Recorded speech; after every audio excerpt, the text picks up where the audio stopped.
suppose they arrive and they give you a box, and the box has two knobs. One knob is the knob for controlling global temperature, maybe another knob is a knob for controlling CO2 concentrations. You might imagine that we would fight wars over that box, because we have no way to agree about where to set the knobs. No global governance, and different people will have different places they want it set. Solar engineering is like chemotherapy. No one wants it. But we all want the ability to do chemo and to understand its risks, should we find ourselves with dangerous cancer. How long does it last up there? The lifetimes are years. What, years? A couple years. And then it what, precipitates out, or Yeah, that's correct. no toxic side effects that we know of? The thing we always wonder about is the unknown unknown. Yeah. So if you're thinking about, say, the acidification, it's clear that's not a problem. There's several studies that showed that. Right. But of course the concern here is with so little research, there may be some unknown that comes out of left field that bites us. My name's Mike Murphy. I'm a filmmaker in from Los Angeles. We're covering an issue called geoengineering. Okay, thanks guys. Senator, a question about the issue of geoengineering. I'm afraid I don't know what you're talking about. And wondering if you were supportive of geoengineers' proposals of spraying 10 to 20 million tons of aluminum into the atmosphere. I should really get a briefing paper on it before I give an opinion. Oh, not a problem. Are you aware of the issue? Not completely. At all? Because, okay. Do you have a letter from constituents, and people have concerns? Yeah, We're making a documentary about the I don't know, you guys have credentials to be here? Yes, yes, we do. We pass through security as well. Endowed by our creator. I think so. Please don't Look, Please don't touch my property. You're lying. No, why? What did we lie? What did we lie about, sir? No, we're not. It's very What are we lying about? Lying about what? It's a little unusual, huh? I haven't heard that. You're not aware of it? And it appears that these programs have already been deployed. You know, I haven't looked at that proposal, and so, you know, why don't you let me review it? I can do that. Are you aware of? Actually, I'm going to go. Yeah. Let me go ahead and get that. I will take a look at this, and I will act accordingly. General, this program, this openly covert program of the aerosol spraying, stratospheric aerosol spraying, geoengineering, using tons of aluminum, spraying it up in the sky. I have no idea what you're talking about. Okay. Commonly called chemtrails, sir. When you were the head of NEMA, did you see the aerosol trails? Mike Murphy, filmmaker in Los Angeles. Hi, sir. And we're covering an issue called geoengineering, and wanted to know if you're supportive of geoengineers' proposals.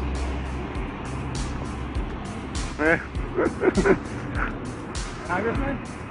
Hey, Congressman. I'm wondering if you're supportive of geoengineers' proposals, which is dumping 10 to 20 million tons of aluminum into the atmosphere. Pardon? Okay. You make an appointment to my office. I'm not supportive of it. I haven't looked at it close, so I don't. Have you heard of the issue? Because it's becoming mainstream in public, and there are actually congressional committees which are being formed to talk about these programs. Mm-hmm. Yeah. Well, I think when we drop anything into the atmosphere, we should know prior to the effect of that, right? Yes. And if we don't have the knowledge as to what the effect will be, we shouldn't do it. I think there are 4 different options for thinking about deployment of geoengineering. The first one would be we just ban it. I would argue that one does not want to get too firm a restriction in place on small-scale studies early on because it'll tie the science hands. I think what the science community ought to be trying to do is say, you do small-scale stuff inside this space, and it's a scientific question what that space ought to be. There shouldn't be a lot of oversight and restriction. Congressman? Excuse me. Hi, I'm Mike Murphy from Los Angeles, covering an issue called geoengineering. These guys are running from the geoengineering issue. I wonder why. I'd have to talk to my staff. I don't know what your details on that are. Have anyone made you aware of the issue, or? Sir? Congressman, your committee talked about geoengineering last November. Are you in support of those proposals? I'd love to give you a paper. Geoengineering? You know nothing about the geoengineering issue? Never heard of it. They call it geoengineering, but... yeah, I never heard of it. It's nothing I've ever heard anything about. When we looked up in the air today outside to see, we saw this stuff going on. Quickly, have you heard of geoengineering? No. The proposals to shoot 10 million tons of metals into the air. This committee, Science and Technology, covered it for the first time. No. No, I've never heard of it. So we were very concerned. How you doing? I'm fine. So what? We spoke with Congresswoman Watson's office, and her press secretary, Ms. White, was familiar with Representative Kucinich's Space Preservation Act, which mentioned chemtrails and the weaponization of the atmosphere in space, and then it was pressured to be taken off the bill. Did you see the aerosol spraying going on today over the Capitol? Congressman?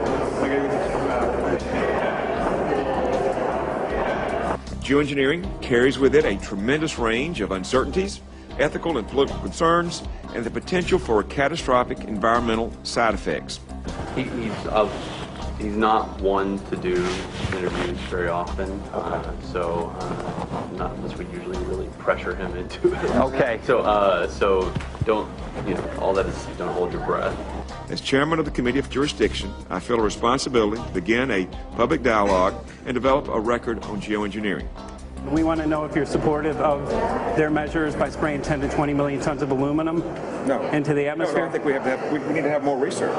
Okay. And about the issue of current deployment, there's literally a mountain of evidence that many people believe proves the deployment of these programs. Any knowledge of that? No, there's certainly not a mountain of evidence. But I do support research into geoengineering, and I also support looking into the international governance of that. Okay. I hope anybody that has studied it knows, which I think, that it's a radical proposal, and I hope we don't have to use it, but there may come that point in time where we do. Now, if we could provide you with the evidence that suggests that these programs are and have been ongoing, would you be willing to address this publicly? We've had about 3 or 4 hearings on it. We have addressed it publicly. Well, not about the proposals, but about the current deployment of these programs. Citizens. I don't support the current deployment. I think we need to have more research, and they have consequences that go beyond one nation. And so I think that there needs to be governance to that. Governance is not simply an issue of deployment, but governance before deployment in terms particularly of large-scale scientific fieldwork. I concede that on this subject and in general, it's not popular to talk about global rules. And when these people started talking about the need for UN Security Council oversight, a supranational environmental security enforcement with a strong mandate by the UN, it really is clear that they're looking for a global power behind the manipulation of the environment. But I do think it needs to be sort of an international kind of treaty that does tie and bind all nations into a common fate. It is a common fate. And unfortunately, it's not just big governments that could do this. It is small governments. It is billionaires probably could figure, I'm going to save the world all by myself, and I won't bother to mention it. How do we decide when there's a planetary emergency? Whose hand is on the thermostat? How do we decide when to start it? There's no way to do that right now. And what if we do start doing it, and then by some problem with the technology or with the will, that we can no longer do it?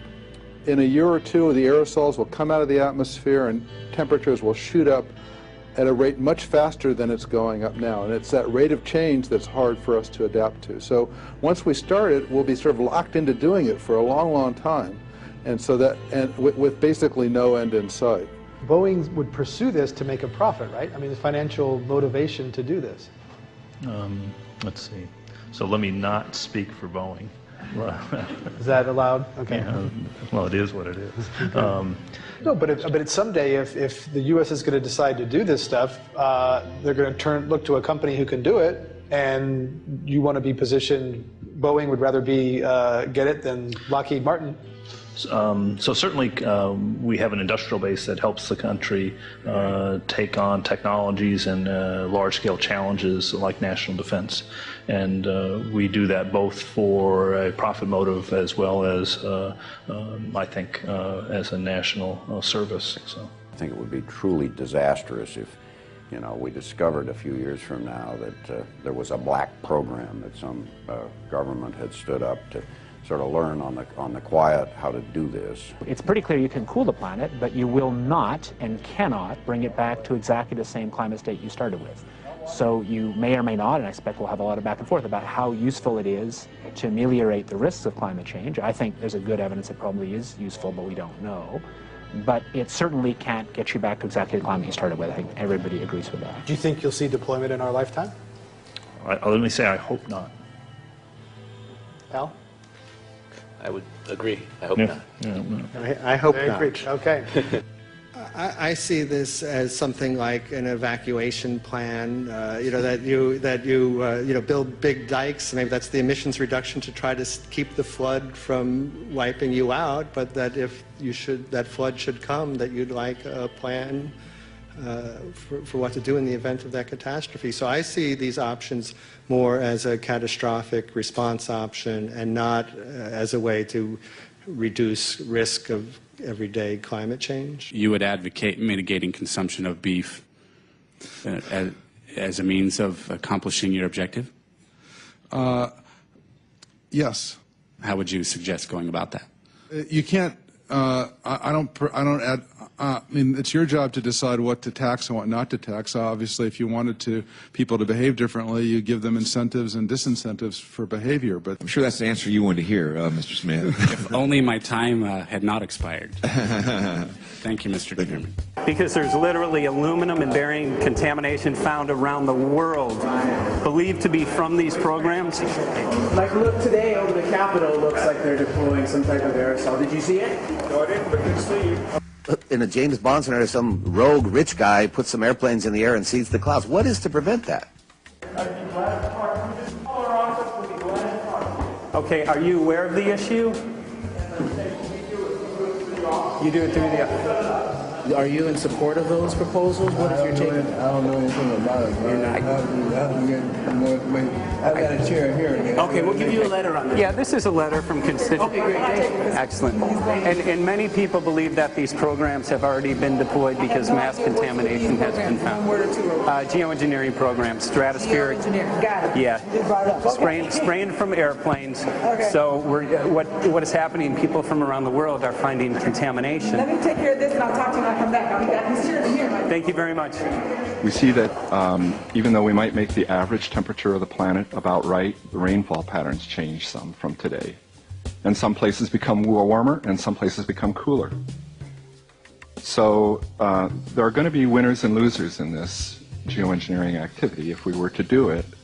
But nevertheless, as David has said, there are reasons why we might consider doing it. Many people are deeply concerned about it because of the toxicity of aluminum, and it has been addressed to Congress in various committees. Would you take a look at a letter from some of your constituents addressing the concerns? Excuse me. Okay. Can I give you a letter from constituents? Are you aware of their proposals of dumping? Gotcha. Thanks.